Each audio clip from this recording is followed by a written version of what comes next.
Hello दोस्तों, कैसे हो आप सभी। आई होप सभी बहुत अच्छे से होंगे और सभी अपनी तैयारी बहुत अच्छे तरीके से कर रहे होंगे। मैं आप सभी की दोस्त अभिलाषा राजपूत स्वागत करती हूँ आप सभी का प्यारे यूट्यूब चैनल रिजल्ट तक परिवार पर। तो कैसे हैं आप सभी, एक बार बता दीजिएगा। तो सुबह के बज चुके हैं 10। जैसा आप सभी को पता है कि सुबह के 10 बजे हम आप सभी के लिए लेकर आते हैं एक प्रैक्टिस सेशन। तो जल्दी से सुबह के 10 बजे आप सभी जुड़ जाइएगा। और जैसा कि आप सभी को अपने थंबनेल पर दिखाई दे रहा होगा, आज जो हम टेस्ट पेपर करने वाले हैं, ये हमारा टेस्ट पेपर जीके जीएस का टेस्ट पेपर होगा। और सेट नंबर हमारा 16वें नंबर का होने वाला है।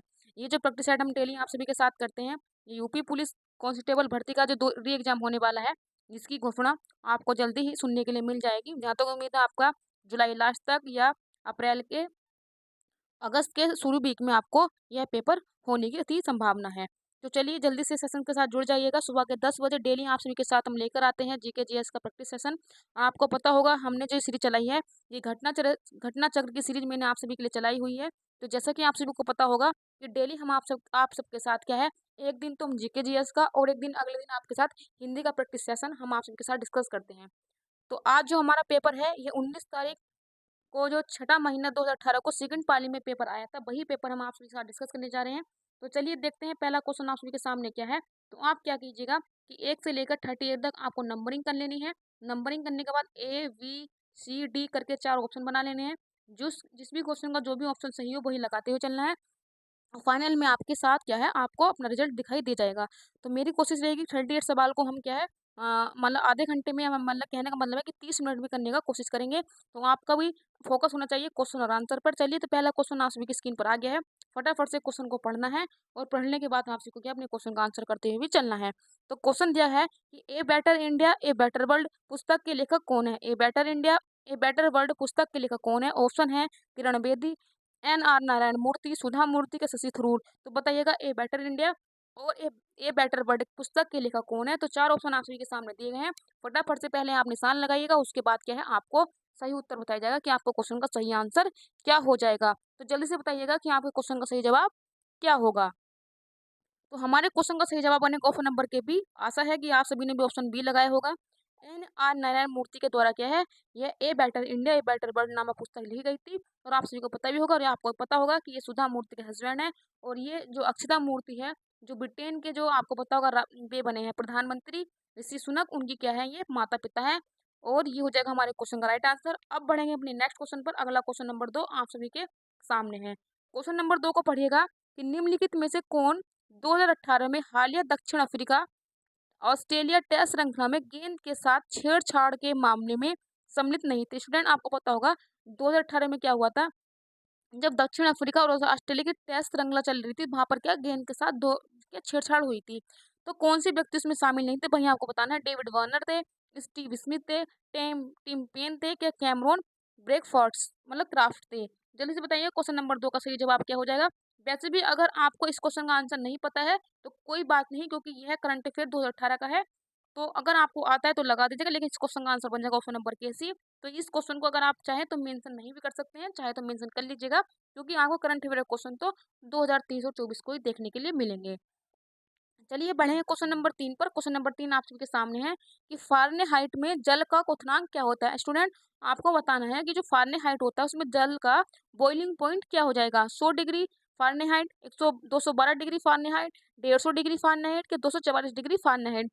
जल्दी से बताइएगा कि फारेनहाइट में जल का बॉइलिंग पॉइंट क्या होता है। आप फटाफट से इस क्वेश्चन का आंसर करके बताएंगे कि आपका सही जवाब क्या हो जाएगा। तो सबसे पहले आपको पता होना चाहिए कि फारेनहाइट में और सेल्सियस में जो जल का फॉर्मूला होता है वो किस प्रकार से आप निकालेंगे। देखिएगा आपको पता होगा एक F-32/180 बराबर के यहाँ पे हो जाएगा C, यानी कि सेंटीग्रेड अपॉन 100। तो आपको पता होगा, सबको पता है कि जल का अगर हम सेंटीग्रेड में देखेंगे तो 100 डिग्री सेंटीग्रेड पर क्या बॉइलिंग पॉइंट होता है जल का। तो आप यहाँ पर क्या करेंगे, डिग्री सेंटीग्रेड पर यहाँ पर 100 रख देंगे वैल्यू, तो 100 से कट जाएगा 100, इधर बचेगा आपका 1। तो F-32 180 चला जाएगा उधर, तो हाँ आपका बचेगा 32। F-32 बराबर 180 इधर से चला जाएगा। अब जब माइनस की वैल्यू राइट हैंड साइड पर जाएगी तो क्या होगा, 180 प्लस 32, तो तुम्हारा बन जाएगा ये 212। तो ऑप्शन नंबर के भी क्वेश्चन नंबर 3 का सही जवाब हो जाएगा कि फारेनहाइट में जल का क्वथनांक जो होता है वो 212 डिग्री फारेनहाइट होता है। ऑप्शन नंबर के भी क्वेश्चन का सही जवाब है। और मुझे उम्मीद है कि आप सभी का भी एकदम सही जवाब आया होगा। चलिए बढ़ेंगे क्वेश्चन नंबर नेक्स्ट पर। अगली स्लाइड पर क्वेश्चन नंबर 4 आप सभी के सामने है कि निम्नलिखित में से कौन सी बागवानी फसल नहीं है? कॉफी है, चाय है, काजू है या मोटे अनाज है? तो निम्नलिखित में से कौन सी बागवानी फसल नहीं है वो यहाँ आपको बताना है। 4 ऑप्शन स्टूडेंट आप सभी के सामने है। जल्दी से क्वेश्चन का जवाब करके बताइएगा कि बागवानी फसल नहीं है। तो आप सभी का जो सही उत्तर होगा वो होगा ऑप्शन नंबर के डी, क्योंकि मोटे अनाज जो होते हैं ये आपकी बागवानी फसल में नहीं आते हैं। तो ऑप्शन नंबर के डी हमारा सही जवाब हो जाएगा। दो फैक्ट मैं आपको बताती हूँ। अगर आपसे पूछेगा कि भारत में चाय उत्पादन के उद्देश्य से नंबर 1 स्टेट कौन सा, तो अब आप बताएंगे असम। असम में चाय उत्पादन के लिए सबसे शीर्ष स्थान है भारत में। अगर आपसे पूछेगा कॉफी के उत्पादन में शीर्ष राज्य कौन है, तो आप बताएंगे कर्नाटक। तो दो क्वेश्चन आप सभी को ये पता होना चाहिए, लेकिन बागवानी फसल में आपको मोटे अनाज नहीं आएंगे। ऑप्शन नंबर के डी क्वेश्चन नंबर 4 का सही जवाब। चलिए बढ़ेंगे नेक्स्ट क्वेश्चन पर। अगला क्वेश्चन नंबर 5 आप सभी के सामने है। क्वेश्चन नंबर 5 है कि तूर दाल को अन्य किस नाम से जाना जाता है? अरहर के नाम से जाना जाता है, ज्वार के नाम से, मसूर के नाम से, कि रागी के नाम से? तो तूर दाल को अन्य किस नाम से जाना जाता है? क्वेश्चन नंबर 5 का सभी करेंगे राइट जवाब। जल्दी से बताइएगा। ऑप्शन ए होगा, ऑप्शन बी होगा, ऑप्शन सी होगा या ऑप्शन डी होगा? तो तूर दाल को अन्य किस नाम से जाना जाता है? तो आप सभी का सही उत्तर बनेगा ऑप्शन नंबर के ए, अरहर दाल को तूर नाम से जाना जाता है। और कहीं कहीं तो इसको अरहर भी बोल देते हैं, यानी कि अरहर भी बोल देते हैं। तो आपको ये पता होना चाहिए तूर दाल क्या है, इसका एक क्या है, मतलब कि देहाती नाम हो जाएगा, लेकिन अरहर क्या है, इसका एक नाम है, जो मतलब एक्चुअल में नाम होता है। तो ऑप्शन नंबर के ए हमारा सही जवाब है क्वेश्चन नंबर 5 का। चलिए मूव ऑन करेंगे नेक्स्ट स्लाइड पर। नेक्स्ट क्वेश्चन आप सभी के सामने है। क्वेश्चन नंबर 6 है कि का प्रयोग हवा के बल और वेग को मापने के लिए किया जाता है, यानी कि किस यंत्र का प्रयोग हवा के बल और वेग को मापने के लिए किया जाता है स्टूडेंट? ऑप्शन है स्पीडोमीटर, लेक्टोमीटर, थर्मामीटर या एनीमोमीटर? तो क्वेश्चन नंबर 6 का सभी करेंगे सही जवाब कि किसी यंत्र के द्वारा आप क्या है, हवा को, हवा के जो उसका फोर्स होता है उसको मापते हैं, उसकी आप वेग मापते हैं। तो उस मापने के लिए किस यंत्र का यूज करते हैं? 4 ऑप्शन आप सभी के पास है। जल्दी से अपनी नोटबुक में जहाँ पर आप क्वेश्चन आंसर को मतलब कि अपनी आंसर शीट बना रहे हैं वहां पर इसका आंसर फिल करेंगे। उसके बाद मैं आप सभी को बताऊंगी। तो आप सभी का सही जवाब बनेगा ऑप्शन नंबर के डी। और मुझे उम्मीद है कि सभी का ये भी क्वेश्चन का जवाब सही हुआ होगा, क्योंकि स्पीडोमीटर से आप गाड़ी के द्वारा चली गई जो स्पीड होती है उसको मापते हैं। लेक्टोमीटर से आप मिल्क की क्या है, लेक्टो मतलब कि शर्करा होती है उसको मापते हैं। और थर्मामीटर से आप क्या है, तापमान मापते हैं। तो ऑप्शन नंबर के डी, हवा के बल और वेग को मापा जाता है एनीमोमीटर के द्वारा। ऑप्शन नंबर के डी ये आप सभी के क्वेश्चन का सही जवाब हो जाएगा। चलिए बढ़ेंगे नेक्स्ट स्लाइड पर स्टूडेंट। अगला क्वेश्चन आप सभी के सामने क्वेश्चन नंबर 7 है कि भारत में राष्ट्रीय हिंदी दिवस कब मनाया जाता है? 14 सितंबर को, 14 नवंबर को, 14 दिसंबर को या 14 जून को? तब भारत में राष्ट्रीय हिंदी दिवस कब मनाया जाता है? 4 ऑप्शन आप सभी के सामने है। जल्दी से क्वेश्चन का सटीक उत्तर करके बताएंगे कि भारत में राष्ट्रीय हिंदी दिवस कब मनाया जाता है। तो आप बताएंगे कि भारत में जो राष्ट्रीय हिंदी दिवस होता है वो 14 सितंबर को मनाया जाता है। ऑप्शन नंबर के सही जवाब हो जाएगा। 14 सितंबर 1949 को क्या है, भारत में क्या है, हिंदी को अपनी राजभाषा घोषित किया गया था। ऑप्शन नंबर के ए हमारे क्वेश्चन का सही जवाब बन जाएगा। वही अगर आपसे क्वेश्चन पूछा जाएगा कि अंतर्राष्ट्रीय हिंदी दिवस कब मनाया जाता है, तो आप बताएंगे 10 जनवरी को क्या है, अंतर्राष्ट्रीय हिंदी दिवस मनाया जाता है। और ये क्या है, कब से मनाना शुरू हुआ है? 1975 में। सबसे पहला क्या है, राष्ट्रीय हिंदी सम्मेलन कब हुआ था? 1975 में। और नागपुर भारत में आयोजित किया गया था। तो ये दोनों क्वेश्चन आप सभी को पता होना चाहिए। घुमा फिरा कर ये क्वेश्चन पूछता रहता है। चलिए मूव ऑन करेंगे नेक्स्ट स्लाइड पर। अगला क्वेश्चन नंबर 8 आप सभी के सामने है कि मानव अधिकारों की सार्वभौम घोषणा का अनुच्छेद 6 किससे संबंधित है? ऑप्शन है कानून के समक्ष एक व्यक्ति के रूप में मान्यता का अधिकार, समक्ष न्यायाधिकरण द्वारा प्रतिकार का अधिकार, मनमानी गिरफ्तारी और निर्वासन से स्वाधीनता, या कानून के समक्ष समानता का अधिकार। तो क्वेश्चन नंबर 8 आपसे पूछा है कि मानव अधिकारों की सार्वभौम घोषणा का अनुच्छेद 6 किससे संबंधित है? तो क्वेश्चन नंबर 8 का सभी करेंगे सही जवाब। तो आप सभी का जो सही जवाब होगा वो होगा ऑप्शन नंबर के ए, कानून के समक्ष एक व्यक्ति के रूप में मान्यता का अधिकार। ऑप्शन नंबर के ए क्वेश्चन नंबर 8 का सही जवाब है। और अभी तक मुझे उम्मीद है कि अगर एक क्वेश्चन को छोड़ दिया जाए तो आपके 7 नंबर तो अभी तक पॉजिटिव चल रहे होंगे। चलिए बढ़ेंगे नेक्स्ट क्वेश्चन पर। क्वेश्चन नंबर 9 आप सभी के सामने है। क्वेश्चन पूछा गया है कि नेशनल स्टॉक एक्सचेंज का मुख्यालय कहाँ है। नेशनल स्टॉक एक्सचेंज का मुख्यालय कहाँ पर है। ऑप्शन है चेन्नई, दिल्ली, मुंबई, क्या बताएंगे बंगलुरु। तो नेशनल स्टॉक एक्सचेंज का मुख्यालय कहाँ पर है, जल्दी से बताएंगे कमेंट बॉक्स में। स्टूडेंट, नेशनल स्टॉक एक्सचेंज की स्थापना आपको पता होगा 1992 में की गई थी, ये तो आप सभी को पता होगा। लेकिन आपसे पूछा है कि इसका मुख्यालय कहाँ पर है, तो आप बताएंगे इसका मुख्यालय बनेगा option number C, Mumbai Maharashtra में। तो हमारे क्वेश्चन का सही जवाब बन जाएगा ऑप्शन नंबर के सी। चलिए मूव ऑन करेंगे नेक्स्ट स्लाइड पर। अगला क्वेश्चन आप सभी के सामने है। क्वेश्चन नंबर 10 है कि भारत में केंद्र सरकार ने 2018 में का राष्ट्रीय वर्ष घोषित किया था। कि भारत में केंद्र सरकार के द्वारा 2018 को किसका राष्ट्रीय वर्ष घोषित किया गया था। फलों का, दालों का, आलू का, के मोटे अनाज का। तो क्वेश्चन नंबर 10 का जो हमारा सही जवाब बनेगा स्टूडेंट, वो बनेगा ऑप्शन नंबर के डी, मोटे अनाज को क्या है केंद्र सरकार के द्वारा 2018 में राष्ट्रीय वर्ष घोषित किया गया था। ऑप्शन नंबर के डी सही जवाब हो जाएगा। आपको पता होगा वर्ल्ड लेवल पर क्या है, यूएनओ के द्वारा 2023 में मोटे अनाज का वर्ष घोषित किया गया था 2023 को। आपको पता होगा 2024 को क्या है, आपको पता होगा 2024 को क्या है, कैमलिट्स का भी वर्ष घोषित किया गया है। तो अगर 2023 पूछे तो बता दीजिएगा और 2024 पूछे तो भी बता दीजिएगा। तो ये बनेंगे आपके दो फैक्ट, यहाँ से इसको याद कीजिएगा। लेकिन 2018 का क्वेश्चन हो जाएगा, लेकिन ये तो पूछा नहीं जाएगा। तो ये 24 का आप क्वेश्चन तैयार कर सकते हैं।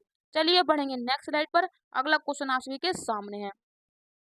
क्वेश्चन नंबर 11 है कि एक रंग बिरंगा और मंत्र मुग्ध कर देने वाला मेला है जो प्रत्येक वर्ष उत्तर प्रदेश के मेरठ में होली के कुछ दिनों बाद मनाया जाता है। कुंभ मेला, नौचंदी मेला, गंगा मेला या सीकरी का मेला। तो ऐसा कौन सा मतलब कि त्योहार है, मेला है, जो आप प्रतिवर्ष उत्तर प्रदेश के मेरठ के जिले में लगाया जाता है, जो होली के कुछ दिनों बाद मनाया जाता है। तो क्वेश्चन नंबर 11 का जो आप सभी का उत्तर बनेगा वो बनेगा ऑप्शन नंबर के बी, नौचंदी मेला क्या है, ये प्रतिवर्ष उत्तर प्रदेश के मेरठ जिले में आयोजित किया जाता है और यह होली के दूसरे रविवार को आयोजित किया जाता है। ऑप्शन नंबर के बी सही जवाब हो जाएगा। और आपको पता होगा नौचंदी मेला को हिंदू मुस्लिम एकता का प्रतीक भी माना जाता है स्टूडेंट। तो ऑप्शन नंबर के बी सही जवाब होगा हमारा। आपको पता होगा कि 2025 में भारत भारत के उत्तर प्रदेश में प्रयागराज में महाकुंभ का आयोजन भी होने जा रहा है। जो महाकुंभ का आयोजन होता है ये प्रति 12 वर्ष पर होता है। तो ये भी आपको याद रखना है। गंगा मेला भी आपको प्रयागराज में ही मिलेगा। तो चलिए बढ़ेंगे नेक्स्ट क्वेश्चन पर। अगला क्वेश्चन आप सभी के सामने है। क्वेश्चन नंबर 12 पढ़ेंगे कि एंटीबायोटिक पेनिसिलिन की खोज किसने की थी। आर्किमिडीज ने की थी, अलेक्जेंडर फ्लेमिंग ने की थी, अलेक्जेंडर ग्राहम बेल ने की थी, कि लुईस पास्चर ने की थी। तो एंटीबायोटिक की खोज किसने की थी। चार ऑप्शन स्टूडेंट आप सभी के सामने है। जल्दी से क्वेश्चन नंबर 12 का आप सटीक उत्तर करके बताएंगे कि आप सभी के क्वेश्चन का आंसर क्या हो जाएगा।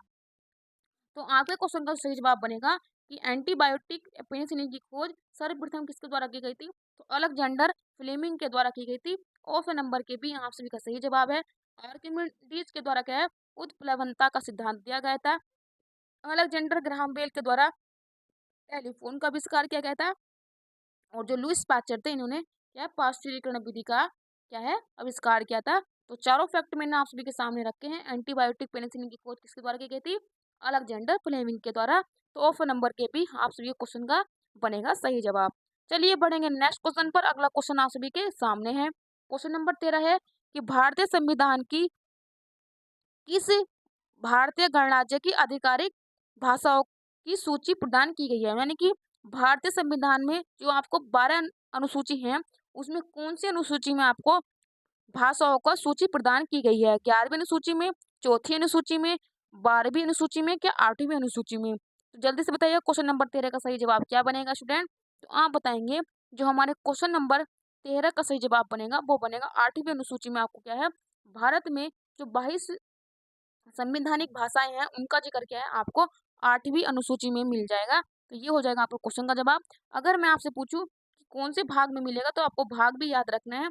17 भाग नंबर 17 में आपको भाषाओं का जिक्र मिलेगा। जिस प्रकार से यह क्वेश्चन बना है अनुसूची के संबंध में, उसी प्रकार से आपके भाग के संबंध में भी यह क्वेश्चन को बना सकता है। तो आपको भाग भी याद रखना का पड़ेगा, भाग 17 और अनुसूची नंबर के 8। तो स्टूडेंट आप कहेंगे कि हम अनुसूची को कैसे याद रखेंगे कि 8वीं अनुसूची में भाषाओं का जिक्र है। देखिए अगर भाषाओं को हम इंग्लिश में लिखे तो LANGUAGE LANGUAGE लैंग्वेज कुछ करके हम इसलिए LANGUAGE करके हम इसको लैंग्वेज को लिखते हैं। अब आप क्या करेंगे, इसमें जो लेटर हम काउंट करेंगे 1 2 3 4 5 6 7 8। तो आप देख लोगे लैंग्वेज के अंदर आपके 8 लेटर आते हैं। तो इसी प्रकार से आप याद कर लेंगे कि अनुसूची 8 में क्या है, आपको 22 भाषाओं का जिक्र किया गया है। तो ऑप्शन नंबर के डी आप सभी क्वेश्चन का बनेगा सही जवाब। चलिए मूव ऑन करेंगे नेक्स्ट स्लाइड पर। क्वेश्चन नंबर 14 आप सभी के सामने है कि किसकी नियुक्ति भारत के राष्ट्रपति के द्वारा नहीं की जाती है। उच्चतम न्यायालय के न्यायाधीश, महाअधिवक्ता, राज्यपाल के महान्यायवादी। तो किसकी नियुक्ति भारत के राष्ट्रपति के द्वारा नहीं की जाती है। क्वेश्चन नंबर 14 का करेंगे आप सही जवाब। आप बताएंगे ऑप्शन ए होगा, ऑप्शन बी होगा, ऑप्शन सी होगा कि ऑप्शन डी होगा। तो आपके क्वेश्चन का सही जवाब बनेगा कि भारत के राष्ट्रपति के द्वारा जो महाअधिवक्ता होता है इसकी नियुक्ति नहीं की जाती। महाअधिवक्ता क्या है, राज्य सरकार का सबसे बड़ा विधिक अधिकारी होता है। इसकी नियुक्ति राष्ट्रपति ना कर करके कौन करता है, संबंधित राज्य का राज्यपाल क्या है, महाअधिवक्ता की नियुक्ति करता है। ये भी आपको पता होना चाहिए। तो option number A, option number C, option number D जो दिए गए इनकी नियुक्ति क्या है, प्रेसिडेंट के द्वारा की जाती है। ये भी आपको पता होना चाहिए। चलिए बढ़ेंगे नेक्स्ट क्वेश्चन पर। इस क्वेश्चन का जवाब बनेगा ऑप्शन नंबर के भी, महाअधिवक्ता। नेक्स्ट क्वेश्चन नंबर 15 आप सभी के सामने है कि पहले भारतीय राज्य का नाम बताइए जिसके प्रत्येक परिवार में कम से कम एक सदस्य के पास बैंक खाता है। यानी कि भारत का एक ऐसा पहला राज्य है जिसके प्रत्येक सदस्य, अगर देखा जाए परिवार में, तो कम से कम एक सदस्य का जो खाता है वो बैंक में जो 100% आपको मिलने वाला है। महाराष्ट्र है, हरियाणा है, हिमाचल प्रदेश है या केरला है। तो क्वेश्चन नंबर 15 का क्या सही जवाब बनेगा, तो आप बताएंगे क्वेश्चन नंबर 15 का सही जवाब बनेगा केरला एक ऐसा राज्य है जहाँ पर प्रत्येक परिवार के कम से कम एक सदस्य का क्या है, आपको क्या मिलने वाला है, खाता मिलने वाला है। कहाँ पर मिलेगा, तो आप बताएंगे ये मिलेगा आपको बैंक में। तो केरला आपका सही आंसर बन जाएगा स्टूडेंट। तो अभी आपके हो चुके हैं 15 क्वेश्चन। तो 15 क्वेश्चन में आप सभी ने कितना किया ये तो आपको दिखाई दे रहा होगा। अगर स्टूडेंट आपको हमारे साथ जुड़कर अच्छा लगता है, अगर आपको लगता है कि आपकी तैयारी काफ़ी अच्छी हो रही है और जो PYQ है वो आपके लिए काफ़ी अच्छे हैं, तो आप हमारे चैनल पर हमारे परिवार का हिस्सा बन सकते हैं। तो चाहे तो हमारे चैनल को सब्सक्राइब कर लीजिएगा, बेल आइकन को प्रेस कर लेना और बने रहना हमारे परिवार के साथ जैसे ही। तो चलिए लेकर चलते हैं आपको नेक्स्ट क्वेश्चन पर। अगला क्वेश्चन आप सभी के सामने है। क्वेश्चन नंबर 16 है कि उस वाहिनी का चयन कीजिए जो मूत्राशय से मूत्र को शरीर से बाहर ले जाती है। आप बताएंगे यूथ्रेसा बोलेंगे, यूरेटर बोलेंगे, ब्लैडर बोले जाएगा या रेनल प्ले पेलिसी बस बोलेंगे, पेलिस बस बोलेंगे। तो उस वाहिनी का आपको चयन करना है जो मूत्राशय से क्या है, मूत्र को शरीर से बाहर कर देती है। तो क्वेश्चन नंबर 16 का सही जवाब बनेगा वो बन जाएगा हमारे ऑप्शन नंबर के यूथ्रेका के द्वारा क्या है, जो मूत्र होता है इसको मूत्राशय से मूत्र को बाहर करती है। ऑप्शन नंबर के सही जवाब है। चलिए मूव ऑन करेंगे नेक्स्ट स्लाइड पर। क्वेश्चन नंबर 17 आप सभी के सामने है कि राष्ट्रीय शिक्षा दिवस प्रत्येक वर्ष कब मनाया जाता है। ऑप्शन है 27 अक्टूबर, 4 मार्च, 17 सितंबर या 11 नवंबर। तो राष्ट्रीय शिक्षा दिवस प्रत्येक वर्ष कब मनाया जाता है, तो आप बताएंगे 11 नवंबर को, प्रति वर्ष 11 नवंबर को राष्ट्रीय शिक्षा दिवस मनाया जाता है। ऑप्शन नंबर के डी सही जवाब हो जाएगा। और यह किसके जन्म दिवस के उपलक्ष्य में मनाया जाता है, तो आप बताएंगे जो भारत के प्रथम शिक्षा मंत्री थे अब मौलाना अबुल कलाम आजाद, उनके क्या है बर्थडे पर 11 नवंबर को राष्ट्रीय शिक्षा दिवस मनाया जाता है। चलिए अब मूव ऑन करेंगे नेक्स्ट स्लाइड पर। अगला क्वेश्चन आप सभी के सामने है। क्वेश्चन नंबर 18 है कि संसद द्वारा 8 सितंबर 2016 को जीएसटी संविधान संशोधन अधिनियम 2016 के तहत जीएसटी अधिनियम पारित किया गया था। यानी कि आप बताएंगे 8 सितंबर 2016 को कौन से क्रम का संविधान संशोधन हुआ था जिसके द्वारा क्या है जीएसटी अधिनियम पारित किया गया था। तो 97वां हो जाएगा या 84वां हो जाएगा, 101वां हो जाएगा कि 114वां हो जाएगा।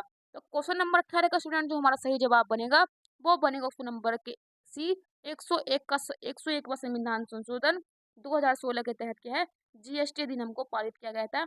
ऑप्शन नंबर के सी हमारा सही जवाब बनेगा। चलिए मूव ऑन करेंगे नेक्स्ट स्लाइड पर। क्वेश्चन नंबर 19 आप सभी के सामने है कि निम्नलिखित में से जिला उत्तर प्रदेश में बुंदेलखंड के क्षेत्र में से संबंधित है। यानी कि ऐसा कौन सा जिला है उत्तर प्रदेश का जो बुंदेलखंड के क्षेत्र से संबंधित है।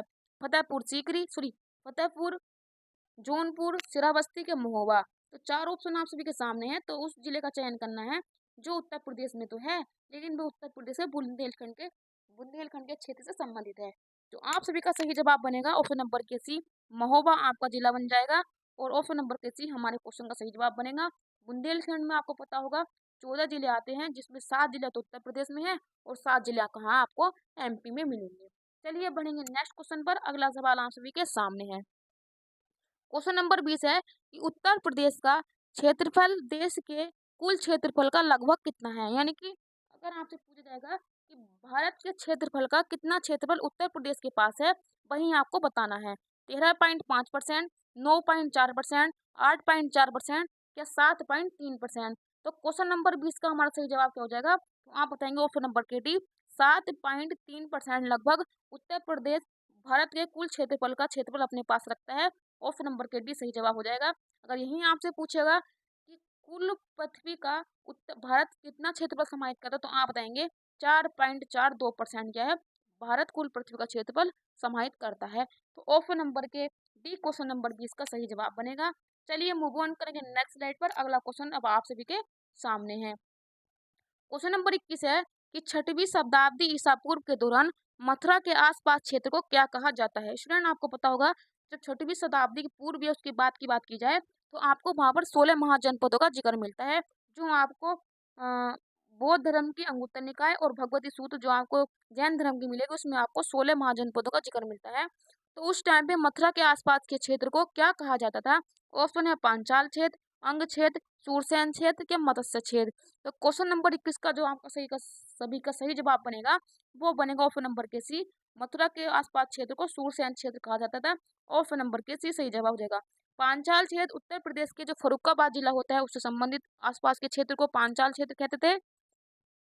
और आपको पता होगा अंग आपको पता होगा ये बिहार में मिलेगा जिसकी राजधानी चंपा थी। मत्स्य आपको मिलेगा, आपको मिल जाएगा जयपुर, जयपुर यानी कि राजस्थान में। यानी आपको मिलेगा कि मत्स्य की राजधानी क्या थी, तो आप बताएंगे विराटनगर मत्स्य महाजनपद की राजधानी थी। लेकिन हमारे क्वेश्चन का सही जवाब बनेगा ऑप्शन नंबर के सी, सूरसेन क्षेत्र। बढ़ेंगे नेक्स्ट स्लाइड पर। अगला क्वेश्चन आप सभी के सामने है। क्वेश्चन नंबर 22 है कि निम्न निम्न में से किसी रोमानी काव्य लेखक को उनकी कृति मदन मदनाष्टक के लिए जाना जाता था। यानी कि रूमानी काव्य लेखक थे जिनकी कृति थी बदनाष्टक के नाम से जाना जाता था। ऑप्शन है रहीम, मलिक मोहम्मद जायसी, जयाउद्दीन बर्नी या सुल्तान फिरोज शाह तुगलक। तो मिदनान बदनाष्टक जो ये काव्य है ये रूमानी काव्य लेखक है, तो आप बताएंगे ये थे रहीम जी। ऑप्शन नंबर के ए हमारे क्वेश्चन का सही जवाब हो जाएगा कि मदनाष्टक किसकी कृति है, तो आप बताएंगे रहीम की है। ऑप्शन नंबर के सही हो जाएगा। और रहीम के दोहे जो हैं इनकी काफी फेमस है और ये क्या है कृष्ण काव्य शाखा के कवि भी थे। चलिए मूव ऑन करेंगे नेक्स्ट स्लाइड पर। अगला क्वेश्चन नंबर 23 आप सभी के सामने है कि उत्तर प्रदेश में पहली बार 1887 को प्रकाशित होने वाले दैनिक समाचार पत्र हिंदुस्तान के संपादक कौन थे। महावीर प्रसाद द्विवेदी, पद्मालाल पुन्नालाल बख्शी, मदन मोहन मालवीय या भारतेंदु हरिश्चंद्र। तो उत्तर प्रदेश में पहली बार 1887 को प्रकाशित होने वाला जो समाचार पत्र था जिसका नाम था हिंदुस्तान, उसके संपादक कौन थे। तो क्वेश्चन नंबर 23 का सही जवाब बनेगा स्टूडेंट ऑप्शन नंबर के सी, मदन मोहन मालवीय हिंदुस्तान पत्र के संपादक थे। ऑप्शन नंबर के सी क्वेश्चन का सही जवाब बनेगा। चलिए मूव ऑन करेंगे नेक्स्ट स्लाइड पर। अगला क्वेश्चन नंबर 24 आप सभी के सामने है कि उत्तर प्रदेश के किस वर्ष सभी सरकारी कार्यों के लिए हिंदी का प्रयोग करना कानूनी तौर पर अनिवार्य किया गया था। यानी कि उत्तर प्रदेश में किस वर्ष सभी कार्यों के लिए हिंदी भाषा का प्रयोग करना कानूनी तौर पर लागू किया गया था। 1947 में, 1957 में, 1968 में क्या 1970 में। तो क्वेश्चन नंबर 24 का जो हमारा सही जवाब बनेगा वो बनेगा ऑप्शन नंबर के सी, 1968 में उत्तर प्रदेश के सभी कार्य जो सरकारी कार्य होंगे वो हिंदी भाषा का प्रयोग करेंगे। यह कानूनी तौर पर अनिवार्य किया गया था 1968 में।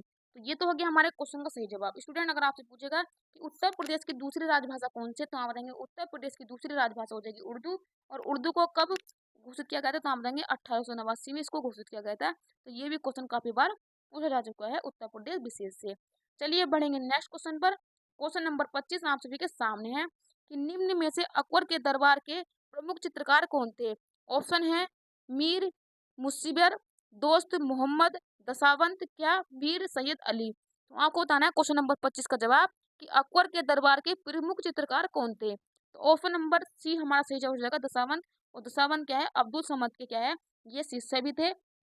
लेकिन आयोग ने क्या है इस क्वेश्चन को बाहर कर दिया था, क्योंकि क्या है मीर सैयद अली भी क्या है इसके यहाँ पर काफ़ी फेमस चित्रकार थे, तो दोनों क्वेश्चन बन गए थे। तो काफ़ी बच्चों ने यहाँ पर मतलब इसको क्या है काफ़ी बार इसको मतलब चैलेंज भी किया था, तो इसको क्या है सभी को इस पर नंबर दे दिया गया था। चलिए बढ़ेंगे नेक्स्ट क्वेश्चन पर। अगला क्वेश्चन नंबर 26 आप सभी के सामने है कि फैजाबाद के एक प्रमुख संगीतकार थे जिन्होंने शास्त्रीय संगीत में टप्पा शैली का विकास किया था। यानी कि टप्पा शैली का विकास करने वाले कौन थे जो फैजाबाद के प्रमुख संगीतकार थे?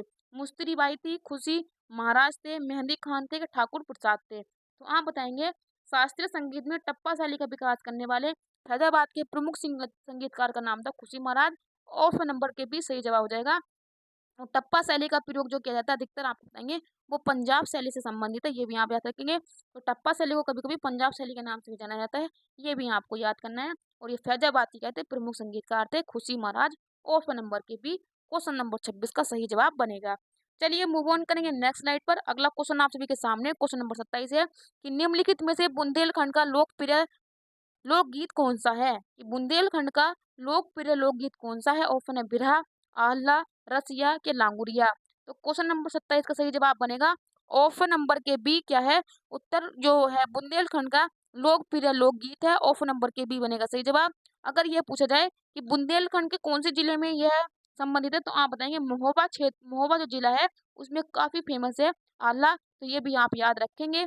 चलिए बढ़ेंगे नेक्स्ट क्वेश्चन पर। अगला क्वेश्चन नंबर 28 आप सभी के सामने है कि निम्न में से कौन सी नदी भारत में ब्रह्म घाट पर करनाली नदी से जुड़ती है और घाघर नदी बन जाती है? यानी कि ऐसी कौन सी नदी है भारत की जो ब्रह्म घाट पर करनाली नदी से जुड़ेगी और बाद में क्या है वो घग्गर नदी नदी के नाम से जानी जाती है? राप्ती नदी है, गंडक नदी है, शारदा नदी है कि सरयू नदी है? तो क्वेश्चन नंबर 28 का स्टूडेंट जो हमारा सही जवाब बनेगा जल्दी से बताएंगे कि क्वेश्चन नंबर 28 का हमारा सही जवाब क्या हो जाएगा। मैं आप सभी के कर रही हूँ जवाब का इंतजार, क्योंकि अब हमारा टेस्ट पेपर अपना आखिरी की ओर है। तो जल्दी से आप क्वेश्चन नंबर 28 का सही जवाब करके बताएंगे कि आपका सही जवाब क्या बन जाएगा। तो स्टूडेंट आपका सही जवाब बनेगा वो बन जाएगा आपका ऑप्शन नंबर के सी। जो शारदा नदी होती है यह ब्रह्म घाट पर करनाली नदी से जुड़ेगी, उसके बाद एक घग्गर नदी बन जाती है। ऑप्शन नंबर के सी हमारे क्वेश्चन का सही जवाब बन जाएगा। चलिए मूव ऑन करेंगे अब नेक्स्ट स्लाइड पर। क्वेश्चन नंबर 29 आप सभी के सामने है कि निम्न में से किस खनिज को पीला केक कहा जाता है? प्लूटोनियम को बोलेंगे, यूरेनियम को बोलेंगे, थोरियम को बोलेंगे या एल्यूमिनियम को बोलेंगे? तो किस खनिज को पीला केक भी कहते हैं? क्वेश्चन नंबर 29 का करेंगे सभी सही जवाब। तो क्वेश्चन नंबर 29 का हमारा सही जवाब बन जाएगा कि यूरेनियम को क्या है पीला केक भी कहा जाता है। ऑप्शन नंबर के भी हमारा सही जवाब बन जाएगा। और जो यूरेनियम होता है इसका हम परमाणु संयंत्र में भी इसका यूज करते हैं। आपको पता होगा यूरेनियम जो 235 होता है अधिकतर हमारे परमाणु में क्या है इसका यूज किया जाता है। ऑप्शन नंबर के भी हमारे क्वेश्चन का सही जवाब हो जाएगा। और थोरियम आपको पता होगा कि भारत में मिलने वाले मोनोजाइट रेत से जो थोरियम होता है ये भी क्या है परमाणु ही होता है, मतलब इसका परमाणु में ही यूज करते हैं। तो थोरियम हमारे भारत में कभी बहुआयत मात्रा में पाया जाता है। चलिए बढ़ेंगे नेक्स्ट क्वेश्चन पर। अगला क्वेश्चन नंबर 30 आप सभी के सामने है कि निम्न में से किस विख्यात व्यक्ति ने 2018 में भारत का दूसरा सबसे बड़ा नागरिक सम्मान प्राप्त किया था? और आप चाहे तो इस क्वेश्चन को स्किप भी कर सकते हैं क्योंकि 2018 में आया था, लेकिन चलिए अगर क्वेश्चन आया है तो इसमें मेरा मुझको इसका आंसर बनाना मेरी प्राथमिकता है। तो आप बताएंगे जो गुलाम मुस्तफा खान थे इनको 2018 में भारत का सबसे बड़ा दूसरा सम्मान जो पद्म विभूषण होता है उससे इनको सम्मानित किया गया था। तो ये आपको याद रखना है। आपको इस क्वेश्चन से आपको सेंस ये लेना है स्टूडेंट कि आपको 2023 और 24 में जितने व्यक्ति को भारत रत्न, पद्म भूषण, पद्म विभूषण और पद्म श्री पुरस्कार दिए गए हैं, या वो अर्जुन पुरस्कार हो जाए, द्रोणाचार्य पुरस्कार हो जाए, तो ये सभी पुरस्कार आपको क्या है याद करने होंगे, क्योंकि पीवाईक्यू में आप देख सकते हैं कि ऐसे क्वेश्चन पूछे जाते हैं। तो आपको पीवाईक्यू को देखते हुए अपने वर्तमान क्वेश्चन को तैयार करते हुए चलना है। चलिए देखेंगे नया सवाल अगली स्लाइड पर। क्वेश्चन नंबर 31 आप सभी के सामने है कि राष्ट्रीय परीक्षण एजेंसी एनटीए के पहले महानिदेशक के पद पर हाल ही पे किसको नियुक्त किया गया था? आप बताएंगे। यह भी क्वेश्चन आपको 2018 के परिप्रेक्ष्य से पूछा है, तो आपको क्या है कि वर्तमान परिप्रेक्ष्य में क्वेश्चन को ध्यान याद करते चलना है। तो उस टाइम पर कौन बने थे? तो आप बताएंगे उस टाइम पर इसके विनीत जोशी क्या है एनटीए के क्या है पहले महानिदेशक बने थे। ऑप्शन नंबर के डी ये हमारे क्वेश्चन का सही जवाब हो जाएगा क्वेश्चन नंबर 31 का। तो आपको क्या है ये भी याद रखते हुए चलना है स्टूडेंट, ठीक है। अब चलेंगे नेक्स्ट क्वेश्चन पर। अगला क्वेश्चन आप सभी के सामने है क्वेश्चन नंबर 32 है कि G20 की बैठक 2018 में कहाँ पर हुई थी? रियो डी जेनेरियो में हुई थी, ब्यूनस आयर्स में हुई थी, मैक्सिको सिटी में हुई थी, कि इस्तांबुल में हुई थी? तो स्टूडेंट आप बताएंगे, जो G20 हुआ था 2018 में, उसकी बैठक कहाँ पर हुई थी? तो ब्यूनस आयर्स में की गई थी। और ब्यूनस आयर्स किसकी राजधानी है? अर्जेंटीना की राजधानी है। तो ये क्वेश्चन भी आपको तैयार नहीं करना है, क्योंकि 2018 का काफी पुराना करंट अफेयर क्वेश्चन है। आपको क्या है, G20 के संबंध में आपको पता होगा 2023 और 2024 के परिप्रेक्ष्य में इसको याद रखना है, क्योंकि आपको पता होगा G20 की 2023 की जो अध्यक्षता की थी वो भारत में ही की गई थी, और वसुदेव कुटुंबकम क्या है उसकी जो थीम ली गई थी वो आपको पता होगा, भारत का उपनिषद जो था बृहदारण्यक, उससे उसकी क्या है थीम उठाई गई थी। और 2024 में आपको पता होगा G20 क्या है, अब G20 ना होकर के G20 बंद हो गया है, क्योंकि आपको पता होगा दक्षिण अफ्रीका का जो संघ था, दक्षिण अफ्रीका संघ, वो भी इसमें शामिल कर लिया गया है, जिसमें क्या है 51 देश शामिल हैं। और 2024 में G20 जो G20 बन के अध्यक्षता कौन कर रहा है, तो आप बताएंगे इसकी अध्यक्षता कौन कर रहा है? तो उसकी अध्यक्षता कर रहा है ब्राजील, ये भी आपको याद रखना है। तो आपसे ये क्वेश्चन तो पूछा नहीं जाएगा, इस क्वेश्चन को रोक कर दीजिएगा, लेकिन 2023 और 24 के परिप्रेक्ष्य में आपसे सवाल पूछेंगे। चलिए बढ़ेंगे नेक्स्ट क्वेश्चन पर। अगला क्वेश्चन आप सभी के सामने है। क्वेश्चन नंबर 33 है कि 1825 में वेदांत कॉलेज की स्थापना किसने की थी, जिसने दोनों भारतीय अध्ययन जैसे कि भारतीय अध्ययन और पाश्चात्य सामाजिक तथा भौतिक विज्ञान पाठ्यक्रम को प्रस्तुत किया था? अरविंदो घोष, राजा राम मोहन राय, ईश्वर चंद्र विद्यासागर या स्वामी विवेकानंद? तो आपको अगर कुछ भी, अगर आपको ये भी ना पता हो, अगर आपको ये भी पता हो कि वेदांत कॉलेज की स्थापना किसने की थी, तो आप बताएंगे वेदांत कॉलेज की स्थापना राजा राम मोहन राय के द्वारा 1825 में की गई थी। ऑप्शन नंबर के भी हमारा सही जवाब हो जाएगा। और राजा की उपाधि इनको किसने दी थी? तो अकबर द्वितीय के द्वारा क्या है, इनको राजा की उपाधि भी दी गई थी, और भारत का इनको आधुनिक पुरुष भी कहा जाता है। चलिए बढ़ेंगे नेक्स्ट क्वेश्चन पर। अगला क्वेश्चन है क्वेश्चन नंबर 34 कि निम्न में से किसी देश को पहले सिलोन कहा जाता था? मालदीव को, श्रीलंका को, मॉरिशस को, क्या सूरीनाम को? तो सिलोन किसी देश को पहले कहा जाता था, तो आप बताएंगे सिलोन सबसे पहले किसको? श्रीलंका को नाम क्या सिलोन था? ऑप्शन नंबर के बी आप याद रखेंगे, ये हमारे क्वेश्चन का सही जवाब बन जाएगा। चलिए मूव ऑन करेंगे नेक्स्ट क्वेश्चन पर। अगला क्वेश्चन नंबर 35 आप सभी के सामने है कि 1869 में किस नहर के खुलने से भारत और यूरोप की जो दूरी है 7000 किलोमीटर कम हो गई है? पनामा है, कील है, स्वेज है, या बोल्गा डोन है? तो हम बताएंगे 1869 में आपको पता होगा स्वेज नहर का निर्माण किया गया था। और जो स्वेज नहर होती है ये लाल सागर को भूमध्य सागर से जोड़ने का काम करती है। तब क्या था, जब लाल सागर से भूमध्य सागर को जोड़ने का काम करती है, तो उस प्रकार जब ये नदी बनी तो भारत और यूरोप के मध्य की जो 7000 किलोमीटर की दूरी थी वो कम हो गई थी। ऑप्शन नंबर किसी हमारे क्वेश्चन का बनेगा सही जवाब। चलिए बढ़ेंगे नेक्स्ट क्वेश्चन पर। अगला सवाल आप सभी के सामने है। क्वेश्चन नंबर 36 है कि गणतंत्र दिवस 2018 की परेड में मुख्य अतिथियों में से एक मुख्य अतिथि कौन थे? तो ये भी क्वेश्चन आपको तैयार नहीं करना है, क्योंकि 2000 करंट अफेयर का क्वेश्चन है। लेकिन अगर मैं आपको बताऊं कि इस क्वेश्चन का जवाब क्या बनेगा, तो आंग सान सू की 2018 में गणतंत्र दिवस के चीफ गेस्ट के रूप में आए थे। तो ये तो हो गया इसका जवाब, लेकिन इस क्वेश्चन का आपको तैयार नहीं करना है। आपको तैयार करना है कि 2024 पर गणतंत्र दिवस पर कौन से हमारे मुख्य अतिथि, तो आप बताएंगे इमैनुअल मैक्रोन क्या थे हमारे मुख्य अतिथि, ये आपको याद करना है। चलिए बढ़ेंगे नेक्स्ट क्वेश्चन पर। आज का सेकंड लास्ट क्वेश्चन आप सभी के सामने है कि निम्नलिखित में से किस ई कॉमर्स कंपनी ने खाद्य उत्पादों की बिक्री के लिए उत्तर प्रदेश सरकार के साथ समझौता किया है? आप बताएंगे फ्लिपकार्ट, स्नैपडील, अमेजोन इंडिया के पेटीएम? तो ऑप्शन नंबर के सी हमारा सही जवाब हो जाएगा। अमेजोन इंडिया ने क्या है, ई कॉमर्स कंपनी है जिसने खाद्य के उत्पादों की बिक्री के लिए उत्तर प्रदेश सरकार के साथ क्या समझौता हस्ताक्षर किए हैं।